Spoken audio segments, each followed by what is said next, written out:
O que você estava fazendo em 5 de dezembro de 2015? É bastante provável que você não se lembre.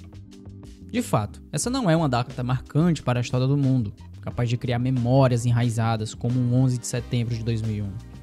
Mas alguns fatos importantes se desenrolaram naquele dia. No Rio de Janeiro, um grupo de manifestantes tomava a Avenida Presidente Vargas para protestar contra o presidente da Câmara dos Deputados, Eduardo Cunha. Os manifestantes pediam não ao golpe. Em Brasília, parlamentares comemoravam a vitória na indicação da comissão que analisaria o pedido de impeachment da presidente Dilma Rousseff. A maioria dos brasileiros ainda não sabia, mas naquele ano, 2015, seria marcado pelo pior resultado de toda a história da economia brasileira. O PIB cairia 3,8%. A inflação chegaria a 10,4%, com os combustíveis subindo mais de 50% e a energia elétrica sendo reajustada em impressionantes 43%. No Jornal Nacional, anunciava a cotação do dólar em R$ 3,76, o menor preço desde o início de dezembro do ano passado. Uma desvalorização de 29% em apenas um ano. Enquanto isso, no Facebook, um ilustre desconhecido fazia um anúncio.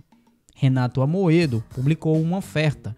Queria vender o seu Ford Ka, modelo 1999, por R$ 3.500. Mas o que se tornou essa oferta diferente, claro, foi o meio da venda. 2,2 bitcoins era o quanto Amoedo queria pelo seu carro. Formado em engenharia civil e direito, Amoedo fez suas andanças pela vida acadêmica, com especialização em direito econômico no Brasil e na Europa, onde se especializou em economia na Universidade de Erasmus, em Rotterdam, na Holanda.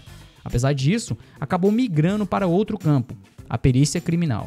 A paixão pela economia, porém, tornou-se crescente, levando Amoedo a conhecer o Bitcoin. Porque o Bitcoin não é um investimento, o Bitcoin é uma solução tecnológica. E você não diversifica soluções tecnológicas, né? Você diversifica ativos, né? Não se aplica Markowitz para tecnologias, né? Para aplicações tecnológicas, e sim para aplicações financeiras. Mas a questão é a seguinte: quem investe em uma ditadura totalitária não é comparsa de seus crimes? Você investiria na Venezuela, você emprestaria seu dinheiro ao governo cubano, norte-coreano, você emprestaria dinheiro ao Hamas, ao ISIS? Pois é. Qual é a diferença desses países e de uma outra qualquer ditadura totalitária assassina? Se você financiar uma ditadura totalitária assassina, você é comparsa de seus crimes. Inclusive, tem até uma pergunta que eu sempre faço, né? De quem é inferior moralmente, né? O pedófilo que ataca o próprio filho ou o filho do vizinho. Se você pensar bem, os ditadores são superiores moralmente às pessoas que investem nas ditaduras. Porque o ditador comete crimes em defesa do seu próprio clã, de sua própria família, né? Quem investe na ditadura age em prejuízo de sua própria família, né? Na prática, a primeira criptomoeda, criada 7 anos antes por Satoshi Nakamoto, se mostrou um exemplar vivo do que aprendeu nos livros.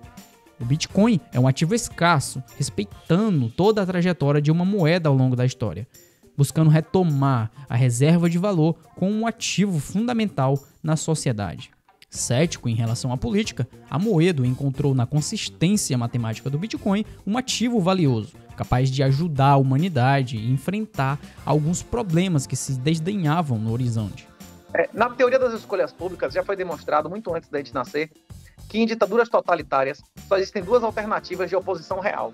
Uma é fazer guerra, e não é o nosso caso no Brasil, porque não existe oposição organizada. O Bolsonaro é base da esquerda, é um agente um agente vaselina, né? Um agente de imobilização.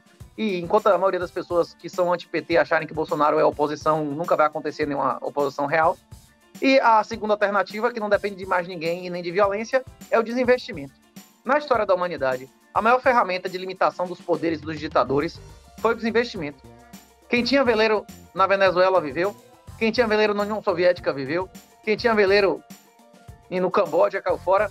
Mais de 1 milhão de pessoas fugiram, né? Boats People no Vietnã. E os exemplos estão aí, né? Quem podia se picar, se picou. E a maioria dos brasileiros, quase a totalidade, eu não sei nem se existe alguém que seja puramente índio, talvez um Yanomami isolado, mas se você tem qualquer ascendente que não seja um índio, você também você deve ser descendente de alguém que teve que fugir para não morrer. As pessoas poderem fugir e desinvestir é o mecanismo na história da humanidade mais eficaz de limitação do poder dos ditadores. E hoje você consegue tirar toda a sua riqueza do país sem pisar no exterior. E você pode, através do Bitcoin, colocar sua riqueza em um lugar que não está em país nenhum no mundo.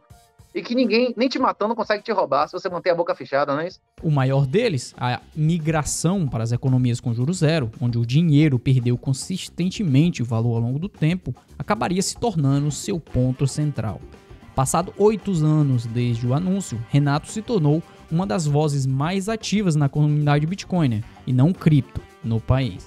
Suas lives e publicações retomam o ponto alto do Bitcoin, um ativo que garante um instrumento de luta contra o sistema feito para moer o pequeno e favorecer os amigos do rei.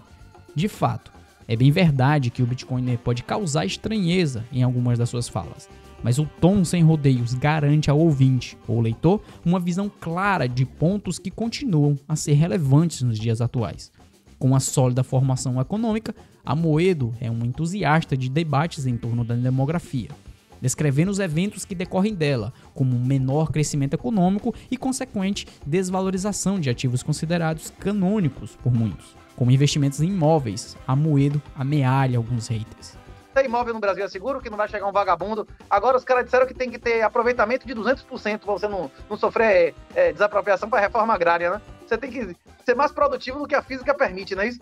É no mínimo 100%, o que é fisicamente impossível, né? Hein? De que adianta ter uma propriedade que não é sua? Né? Não existe. Se a propriedade é fundamentada e condicionada à função social, que é o arbítrio de um vagabundo, de um aspone, então não existe, porra. A propriedade, pela sua própria definição, é a expressão plena de todos os direitos reais. Se ela é condicionada, ela não é plena, não existe propriedade. São outros direitos, né?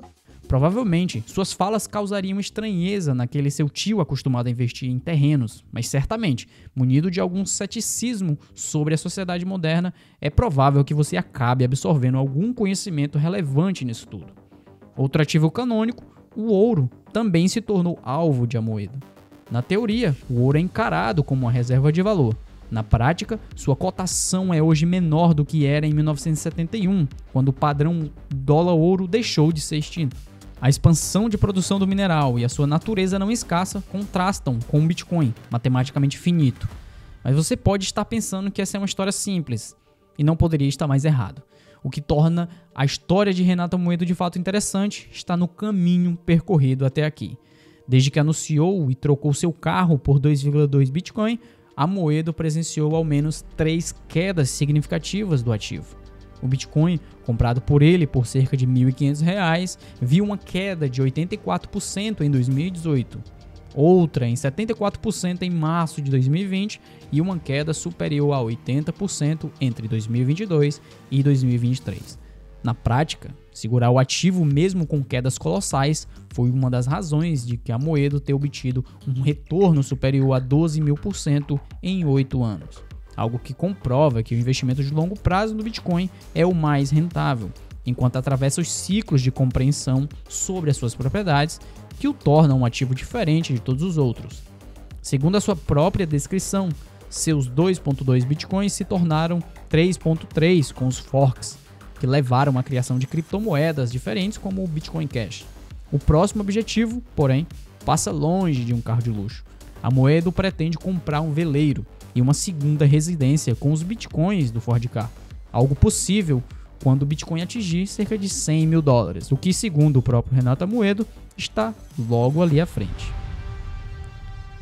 Inclusive, se você ainda não conhece o Renato Amoedo, existe um vídeo aqui no canal que a gente fez com um podcast conversando com o Renato Amoedo, explicando várias das suas teorias sobre efeito monetário, sobre macroeconomia, etc. E você pode assistir logo em seguida, após esse vídeo. Não se esqueça de deixar o seu like e se inscrever aqui no canal para acompanhar mais materiais criados pelo Blocktrends.